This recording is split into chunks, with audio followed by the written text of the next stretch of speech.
કે સૌથી પહેલા આપણે મંત્ર, પાઠ, અનુષ્ઠાન આ આપણા મનને સાંત્વના આપવા માટે કહીએ છીએ. એક હોપ જાગૃત થાય છે.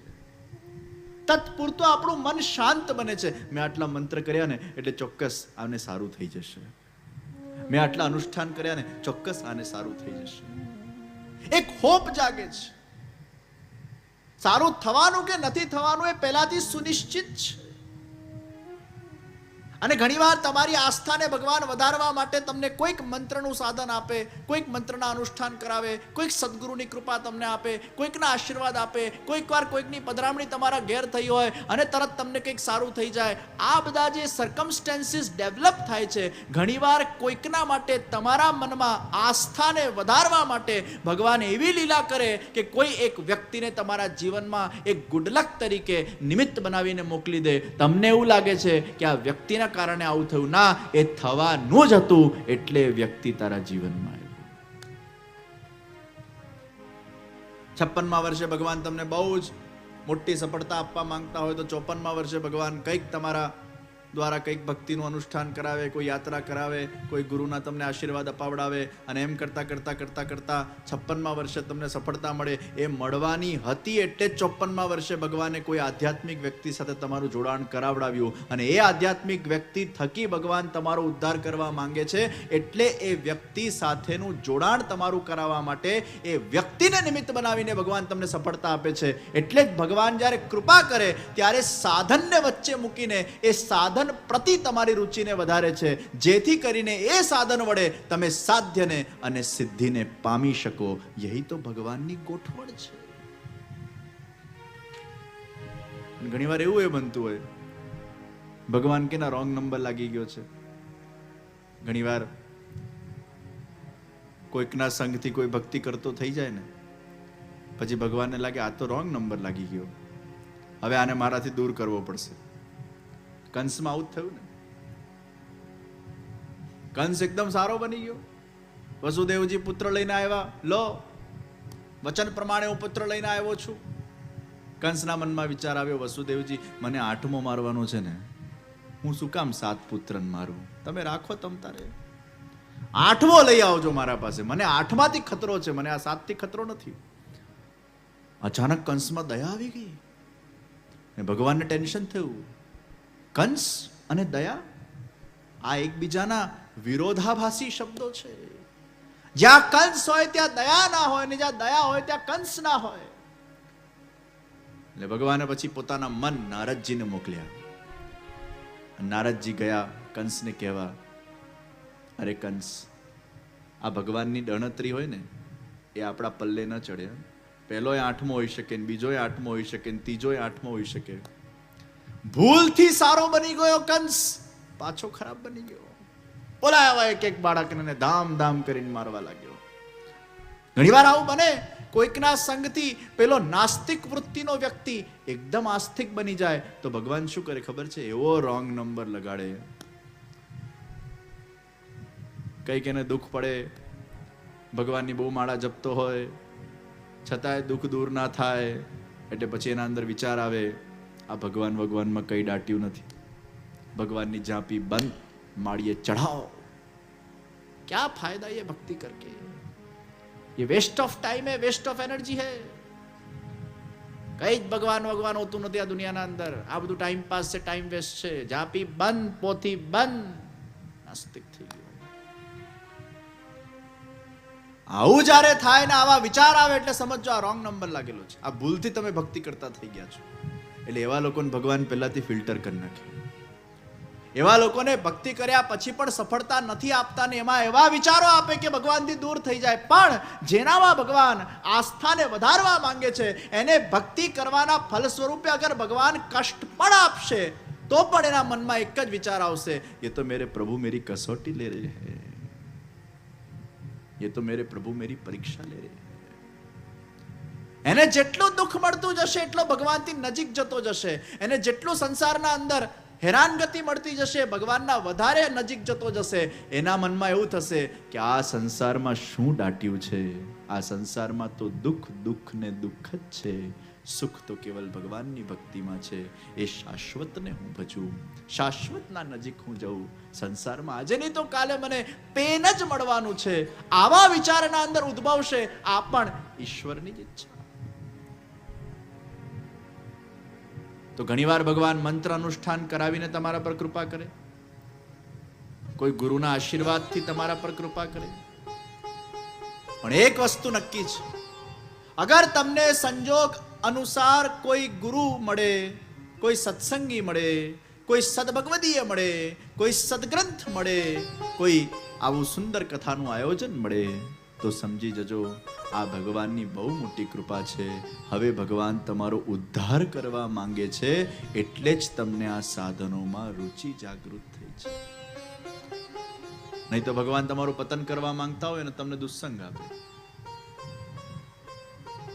અને ઘણીવાર અમુક એવા જીવો હોય છે કે દુસ્સંગ હોય છે તોય દુસ્સંગ એમને લાગતું નથી, અને પોતાના સંગથી એ દુસ્સંગીને પણ સત્સંગી બનાવી દે છે. વડોદરામાં વર્ષો પહેલા, મને લાગે છે 10 વર્ષ પહેલા ની આ વાત, એક છોકરો રોજ મંદિરે આવે અને હું સંધ્યા આરતી પછી બેઠો હોઉં મારા કક્ષમાં, તો મળવા આવે મને, આવીને બેસે, થોડીક વાર જતો રહે. હું બહુ એના પરિચિત નહીં, પણ રોજ આવે, નિત્ય નિયમ, 10, 20, 15, 20 દિવસ, 30 દિવસ. અને એ વખતે તો વડોદરા વધારે રહેતો, હવે તો મારું પ્રવાસ 9 મહિના પરિભ્રમણ ચાલતું હોય, સમય બહુ ઓછો મળતો હોય. મને ઘણા લોકો પૂછ્યા બરોડા કેટલું રોકાતા હો, એટલે હું કહેતો હોઉં કે ભાઈ વર્ષમાં હાર્ડલી કાઉન્ટ કરીને 2 કે 3 મહિના બરોડા રોકાતો હોઈશ. એ 4 દાડા, પાછા 4 દાડા બહાર, પાછા 4 દાડા, પાછા બહાર, એમ કરતા કરતા પુષ્કળ પ્રવાસ રહે. તે વખતે ધાર્યું બરોડામાં રહેતો, રોજ આવે. હવે રોજ તમને કોઈ વ્યક્તિ મળ્યા કરે સામ સામે, તો સ્વાભાવિક છે કે પછી ધીરે ધીરે તમે વાતચીત કરો. રોજ આવીને બેસતો, પછી વાતચીત નાની મોટી થતી, અને એ પાછો બહુ ટાઈમ રોકાય નહીં, 5 મિનિટ 10 મિનિટ આવીને જતો રહે. પછી એક દિવસ આવ્યો કે જે મને આપ ઠાકોરજી પુષ્ટ કરીને પધરાવો. અને એ વખતે છોકરો 10માં ભણતો, બોર્ડ. મેં તો એના ઠાકોરજી પુષ્ટ આપી દીધા. પછી તો જે એના માતા પિતા ગરમ થયા. માતા પિતા નાસ્તિક, ભગવાનમાં માનતા જ નતા. આ છોકરો એવો કોઈ પાક્યો દૈવી જીવ. એના પપ્પા મારા પાસે આવ્યા, મને કે આ છોકરો મારો ભગતડો બની જશે, આ ભણશે ક્યારે, આમ છે તેમ છે. હું તો ભગવાનમાં માનતો જ નથી, મારી પત્ની પણ કંઈ ખાસ માનતી નથી. આ કોણ જાણે એવો ભગતડો અમારે ત્યાં જન્મ્યો છે, ભગવાન ભગવાન જ કર્યા કરે છે આખો દિવસ. આપ આ ઠાકોરજી પાછા પધરાવી દો. એટલે પછી દીકરો બીજા દિવસે આવ્યો, મને કે એ બોલ્યા કરે, આપે બહુ સાંભળવાની જરૂર નથી, હું સંભાળી લઈશ.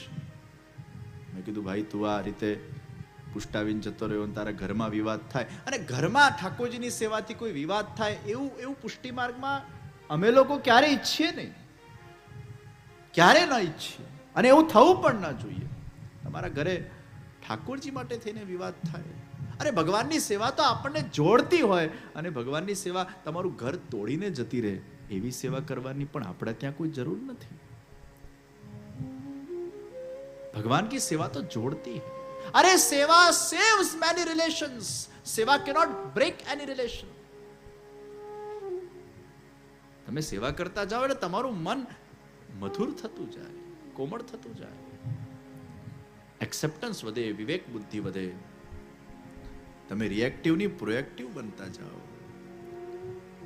તમે દરેકના અંદર ધીરે ધીરે ઈશ્વરના દર્શન કરવા લાગો. સર્વાત્મ ભાવ, સબકે અંદર પ્રભુ કે દર્શન. સેવા કરવાથી તમારા સ્વભાવમાં પરિવર્તન આવે, તમારામાં પરિવર્તન આવે, તમારામાં દીનતા વધે.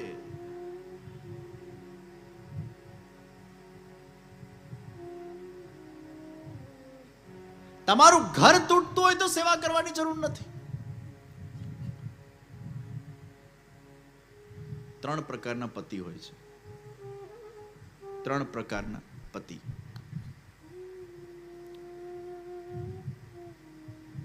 પહેલી કેટેગરી પતિની, એ કેટેગરી ઉત્તમ પ્રકાર, એ સેવા કરે ને તમે સેવા કરો. એ સવારે ધોતી બંડી પહેરીને ભગવાનની સેવામાં લાગી જાય ને તમે લાગી જાઓ, અને પતિ પત્ની બંને ભેગા થઈને ઠાકોરજીની સેવા કરે. આવા પતિ મળે તો તમે ભાગ્યશાળી. અને ઘણી વાર તો એવું બનતું હોય પત્નીમાં બહુ ભાવ ના હોય, પતિમાં હોય. આ બંને એકબીજાને સહકાર આપે છે. આવા પતિ મળે તો ઉત્તમ. બીજા નંબરના પતિ કેવા હોય? એ કરે નહીં પણ કરવા દે. એ કે તારે મને નહીં કહેવાનું, તારે જે મનોરથ કરવા હોય કર, જેટલી સેવા કરવી હોય કર, જેટલા પૈસા તારે ભગવાનમાં સત્સંગમાં વાપરવા હોય વાપર, જેટલું તારે કરવું હોય કર, મારું સમર્થન છે, પણ મને નહીં કહેવાનું. એવાય હારા, નડતા તો નથી. બીજા નંબરના પતિ. ઘણા લોકો પછી એવું કહેતા હોય કે અમારામાં તો ખૂબ ભાવ છે, અમારા એમાં જગાડો. હવે જાગશે, જાગવાનું હશે, તમને કરવા દે છે ને તમે કરો ને. એની સેવાનો લુપ્ત ના ઉપાડે. એ પાછું મગજમાં એ જ ચાલે કે આ ક્યારે વળશે, આ ક્યારે વળશે. એ વળશે ત્યારે વળશે, તમે કરો ને કહો. આ બીજા નંબર. અને ત્રીજા નંબરના પતિ કેવા હોય ખબર છે? એ કરે નહીં ને કરવાય ન દે. રિસ્ટ્રિક્શન. મને આ બધું સેવા એવા ગમતી નથી, અને આ બધી સેવા કરવાની કઈ જરૂર નથી. પછી વધારે પડતી સેવામાં આગળ વધી જાઓ, અમને તકલીફ થાય. પછી આ નથી ખાવું, પેલું નથી ખાવું, અહીં નથી જવું, ત્યાં નથી જવું. અમને હેરાનગતિ થાય એવી સેવા નહીં કરવી.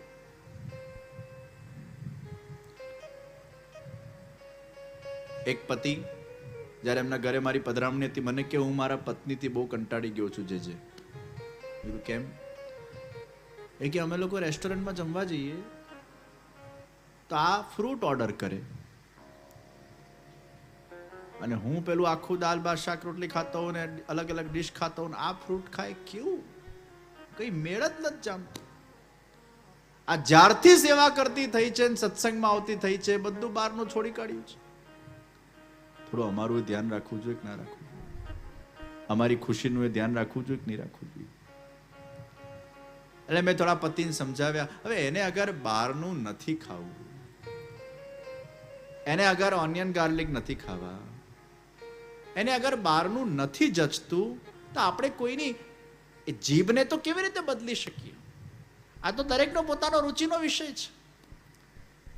પછી તમારા માટે ખોટું આમ બળજબરીથી તમને ખુશ કરવા માટે ખાય, તમને એવું ગમશે કે બળજબરીથી મારી મચડીને તમે એને બહારનું ખવડાવો જે એને ખાવું જ ના હોય? ખાવા પીવામાં તો આપણે કોઈને કેવી રીતે રોકી શકીએ? તમને તીખું ભાવતું હોય એટલે પછી તમે પણ પેલા સામેવાળાને કહો તારે તીખું ખાવું જ પડશે કારણ કે મને ભાવે છે. દરેકનો સ્વાદ અલગ છે, દરેકની રુચિ અલગ છે, દરેકના વિચાર અલગ છે, દરેકની પ્રકૃતિ અલગ છે. એટલે મેં એમને સમજાવ્યા કે તમે એ નથી ખાતી એમાં આનંદ લો ને. હા, એ તમને બરાબર ટાઈમ ના આપતી હોય, એના કર્તવ્ય ન નિભાવતી હોય, તમારું યોગ્ય રીતે બધું ન સાચવતી હોય, એના કર્તવ્યમાં કોઈ જગ્યાએ ખામી હોય તો એને તમે કહો, પણ એ બહારનું ન ખાય એ મને અખરે.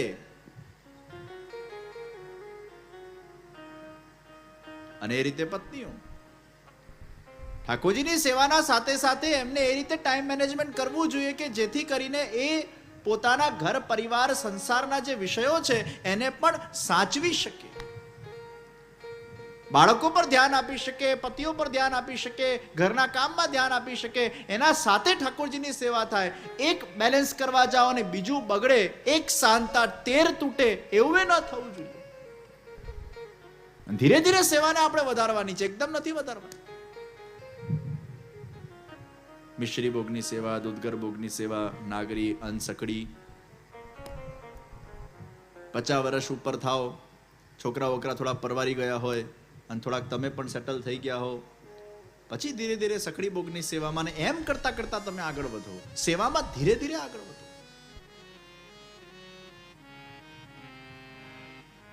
એકદમ છલાંગ મારવાની જરૂર નથી. અને ઘણા બધા લોકો ગભરાઈ ગયા પુષ્ટિ માર્ગમાં કે સાસુમાં એટલી અઘરી અઘરી સેવા કરતા હોય અને પછી પેલી વહુ ઘરે આવે અને પછી સાસુમાં ધીરે ધીરે વૃદ્ધ થતા હોય એટલે સ્વાભાવિક છે એમનાથી બહુ થાય નહીં. અને પછી પેલી આમ અઘરી સેવા, સાસુમાં તો ડિગ્રીમાં પહોંચી ગયા હોય, વહુ નવી નવી આવી હોય અને પેલી અઘરી સેવા જુએ એટલે આમ એને ગભરામણ થાય, હે આટલું બધું આપણે કરવું પડશે. ઓહો. એટલે પછી પેલી વહુને થાય, આ બધું આપણાથી ન થાય, આટલી લાંબી લાંબી સેવા અને આટલી અઘરી અઘરી સેવા આપણે ના કરી શકીએ. એટલે પછી સાસુમાં વિચાર કરે કે આ ઠાકોરજી પછી મંદિરે પધરાવી દઈશું, ગ્વાલ મંડળીમાં જશે, અમારે ત્યાં તો કોઈ સેવા કરવા વાળું છે નહીં. ખરા અર્થમાં એ પુષ્ટિ માર્ગની વ્યવસ્થા લોકો સમજ્યા નથી. ઠાકોરજીની સેવા એ સહજ છે, સહજ પ્રીત ગોપાલ કો ભાવે, જરાય અઘરી નથી, બહુ ઈઝી છે. તમે અગર ડિગ્રી કોર્સ સુધી પહોંચ્યા તો આપણા ત્યાં એ પણ વ્યવસ્થા છે કે એ જ સખડી ભોગના ઠાકોરજી જ્યારે ભવિષ્યના અંદર સાસુ પછી વહુના માથે પધારે તો ગુરુ આજ્ઞાથી એ સખડી ભોગના ઠાકોરજીને પાછા વિનંતી કરીને મિશ્રી ભોગમાં ટ્રાન્સફર કરવામાં આવતા હોય છે અને પુનઃ મિશ્રી ભોગથી એ સેવાનો શુભારંભ થાય. પછી એ મિશ્રી ભોગથી પાછું સખડી પર જાય, સખડીથી પાછું મિશ્રી પર આવે, ક્લાસ બદલાતા જાય. સાસુ જે મિશ્રીથી સકડી સુધી પહોંચી તો વહુ પણ એ જ મિશ્રીથી સકડી સુધી પહોંચી.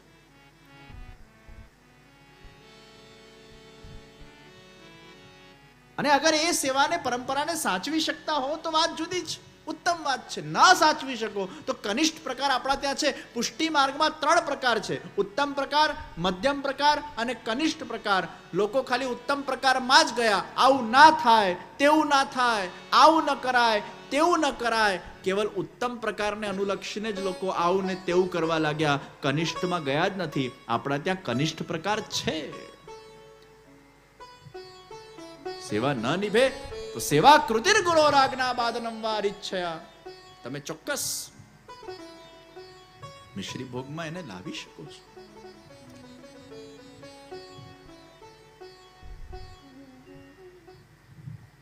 મને ઘણીવાર સમજ નથી પડતી કે આપણે પુષ્ટિ માર્ગમાં છોડવા તરફ આટલો બધો ધ્યાન કેમ આપીએ છીએ. આ છોડ, પેલું છોડ, આ નહીં કરતો, તે નહીં કરતો. બિચારો બ્રહ્મસમન લેવા આવતો હોય એના સામે આવી લાંબી રિસ્ટ્રિક્શનની જો લિસ્ટ આપણે મૂકી દઈએ તો બિચારો પહેલો સ્ટેપ લેતા પહેલા 10 વાર વિચારશે, ઠાકોરજીની સેવા કરતા પહેલા 10 વાર વિચારશે. આપણે અપ્રોચ પોઝિટિવ કરવાની જરૂર છે. અત્યારે ભલે બહારનું ખાતો પણ જેમ જેમ સેવા કરતો થશે ઠાકોરજી જેના અંદર ધીરે ધીરે કરતા કરતા પરિવર્તન લાવશે. એ ઠાકોરજી પર છોડો ને. આપણો અપ્રોચ નેગેટિવ છે, એના કરતા પોઝિટિવ અપ્રોચ કરીએ. તું બહારનું ખા પણ એકાદશી વ્રત કર, તું બહારનું ખા પણ રોજ આટલી માળા કર, તું બહારનું ખા પણ રોજ આટલો સત્સંગ કર. આપણે કરવા પર એને પ્રેરિત કેમ ન કરીએ? સત્સંગ કરવા પર પ્રેરિત કરીએ, દર્શન કરવા પર પ્રેરિત કરીએ, રોજ એને ચરણસ્પર્શ કરવા પર પ્રેરિત કરીએ, એને સારા નિયમો લેવડાવીએ. આ નહીં છોડ ભલે પણ આ કર, આટલું કરતો જા અને આ તમારો વિભાગ વધતો જશે તો ઓટોમેટિક આ ઘટતો જશે. પણ આપણે અહીંયા ધ્યાન આપીએ છીએ એટલે આ વધતું જ નથી. એવો નેગેટિવ અપ્રોચ ચાલે જ સંપ્રદાયમાં. એને પેલા આવા તો દો, એડમિશન તો લેવા દો. એડમિશન લેતા પહેલા જ જો એને આ રીતે તમે અગર વાતાવરણ આપશો, અને એટલે જ લોકો દૂર થઈ ગયા છે સંપ્રદાયમાં. સેવા કરવાથી એટલા ગભરાય છે અને પાછા આપણા વધારે પડતા પેલા જ્ઞાની લોકોએ એવા ગભરાવી દીધા જ બધાને.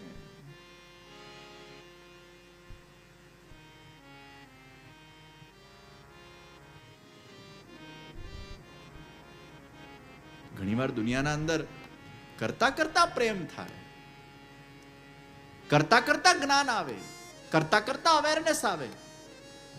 પહેલા છોડ પછી કર નહીં, પહેલા કર પછી છોડ. છોડ નહીં, છૂટશે. પછી તો ઠાકોરજી પર છોડો ને, એ જ તમને બુદ્ધિ આપશે, એ જ તમને વિચાર આપશે. 4 દાડામાં શું કરવું? આ બધાનો પ્રશ્ન છે. સેવા કરવાની ઈચ્છા હોય, પતિને સેવામાં રસ ના હોય, 4 દાડાના કારણે 4 દાડા અમે અટકીએ તો પતિ સેવા ન કરે તો કોણ કરે? છોકરાઓ ન કરે તો કોણ કરે? આ કારણ છે ને, એટલે અમે સેવા નથી પધરાવતા. એનો ઉત્તર છે એ બુકમાં હું લખવાનો છું કે બધા જ પુરુષાર્થ કર્યા પછી પણ અગર કોઈ જ તમને રસ્તો સૂચતો નથી તો ભગવદ ઈચ્છા માનીને એ 4 દિવસ ઠાકોરજી પોઢેલા રહેશે અને 5મા દિવસથી એમની સેવા થશે. આ બધા વિકલ્પો આપવા પડશે અને આ પુસ્તકમાં આ બધા જ વિકલ્પો. અને એટલે જ મહાપ્રભુજીએ બહુ સુંદર સૂત્ર આપ્યું, સેવા કૃતિર ગુરોરાજ્ઞા બાધનમ બાહરેચ્છયા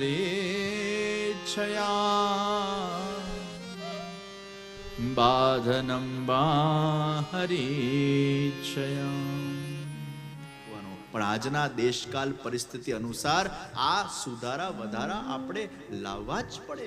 અરે 500 વર્ષ પહેલા ગુસાઈનજી પણ ફ્લેક્સિબલ હતા.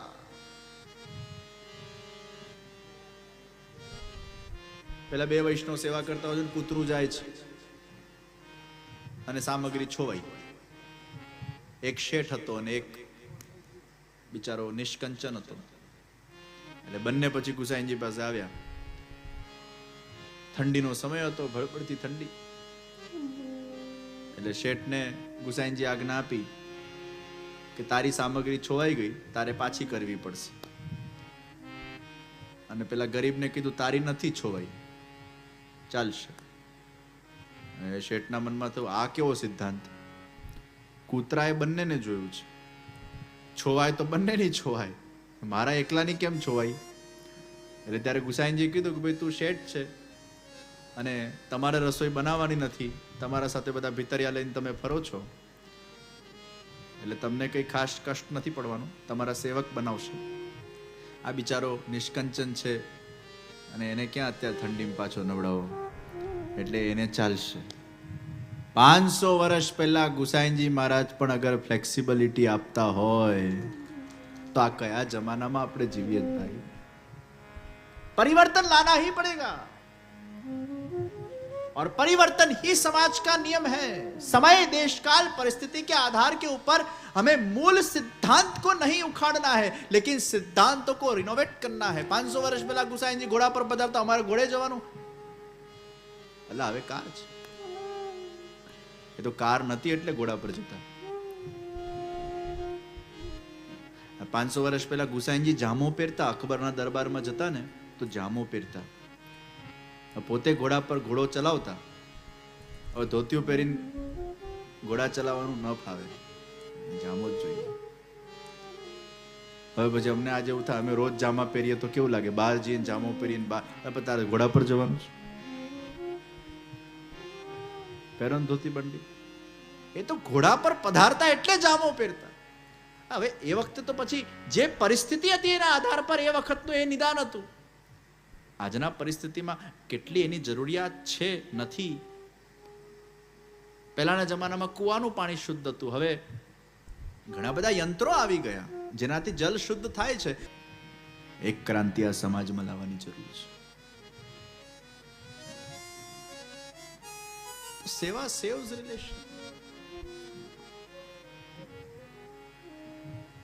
તમારા પરિવારમાં અનુકૂળતા હોય તો સેવા કરજો, ન હોય તો ભગવત નામ સ્મરણ કરો. પણ સેવા તમારા પરિવારને તોડે, સેવા તમારા પરિવારથી તમને છૂટા પાડી દે. કોઈનું સંસાર તોડવાનું લક્ષ્ય એ ક્યારે આપણી સેવામાં નથી હોતું. ઘણીવાર એવું એ બને કે સેવા પધારે અને વ્યક્તિમાં પરિવર્તન આવે, પરિવારમાં પરિવર્તન આવે. અને પેલા છોકરા સાથે એવું જ થયું. માતા પિતા નાસ્તિક હતા પણ છોકરાના મનમાં ભગવાનની સેવા કરવાનો ભાવ હતો. અને 10મા ધોરણ બોર્ડની પરીક્ષામાં ઘરે ઠાકોરજી એને પધરાવ્યા. 20 મિનિટ બિચારો સેવા કરતો હતો. દુનિયામાં લોકો એમ કહેતા હોય અમારો છોકરો જરા ભક્તિ કરે તો સારું, અને આના મા બાપ એવા હતા એ ભક્તિ કરતો તો એમ કે છે આ ભક્તિ ન કરે તો સારું. એ 20 મિનિટે સિરિયલ જોશે તો વાંધો નહીં, પણ એ 20 મિનિટ સેવા કરે તો વાંધો છે.